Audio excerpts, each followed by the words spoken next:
सध्या निवडणुकीची रणधुमाळी सुरू झालेली आहे। राजकारणात वातावरण सुद्धा तापलेले आहे। मी सध्या आहे भंडारा जिल्ह्यातील तुमसर नगर परिषद। तुमसर नगर परिषद ही हाय व्होल्टेज नगर परिषद मानली जाते, कारण यात भाजप आणि राष्ट्रवादी या दोन्ही पक्षांमध्ये बंडखोरी झालेली आहे। आपल्यासोबत आहेत भाजपचे बंडखोर म्हणू शकतो, कारण यांनी विद्रोह केलेला आहे। आशिष कुकडे हे 3 टर्मचे आमदार मधुकर कुकडे यांचे पुतणे आहेत। आशिष भाऊ, काय सांगाल, आपल्याला बंडखोरी करायची वेळ का आली? आपण भाजप सोबत होता एवढे वर्ष, आता भाजप वेगळं होऊन आपण अपक्षाचे उमेदवार आहात, काय सांगाल?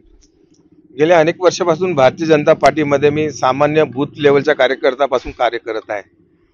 पक्षावर अनेक बूथ पासून मी अनेक पदे भूषवली आहेत। त्याच्यात शहरचे अध्यक्ष, युवा मोर्चा अध्यक्ष असे अनेक पद असतात, ते पूर्ण केलेले आहे।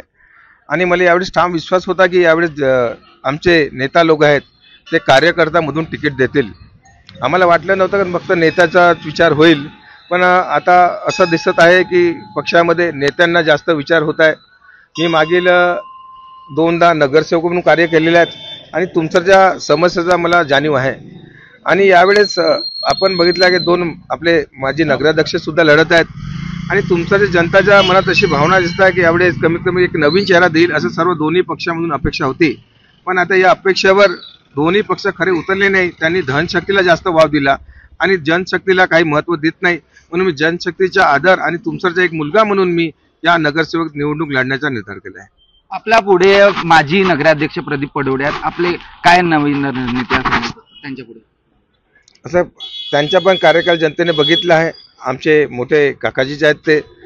पण असं होतं की पक्ष आपण बघत आहे अनेकदा त्यांच्याकडे सर्व विषय देत आहे, चाहे तुमसरच्या विकासाचा विषय असो की पार्टीचा विषय असो, कोणताही असो, त्यावरती चर्चा करत नाही। त्यांनी एकतर्फी पक्ष त्यांच्याकडे सर्व धोरण देत आहे। आणि यावेळेस आमचे लहान कार्यकर्ते आहेत, आमचे बूथ लेवलच्या कार्यापासून भारतीय जनता पार्टीचे अनेक कार्यकर्ते आहेत, त्यांची सुद्धा मागणी होती की भाऊ काहीतरी बदल झाला पाहिजे, नवीन लोकांना चान्स मिळाला पाहिजे, काहीतरी नवीन चेहरा या पक्षामध्ये आपण समोर आलेला पाहिजे।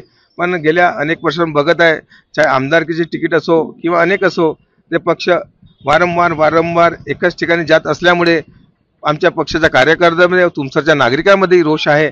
आणि त्यांचा रोष म्हणूनच त्यांनी मला विनंती केली अनेक कार्यकर्त्यांनी की भाऊ तुम्हाला यावेळेस विद्रोह करावा लागेल आणि आमचा आवाज उठवण्याकरता तुम्हाला यावेळेस निवडणूक उभा राहावं लागेल, आणि त्यामुळेच मी या निवडणुकीमध्ये उभा आहे।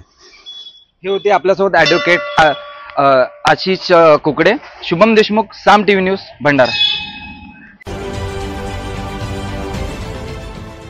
देश विदेशातील प्रत्येक घडामोडींचे लाईव्ह अपडेट मिळवण्यासाठी आता साम टीव्हीच्या सर्व सोशल मीडिया प्लॅटफॉर्मला लाईक, फॉलो आणि सबस्क्राईब करा। तसंच सर्व नोटिफिकेशनसाठी बेल आयकॉन प्रेस करायला विसरू नका।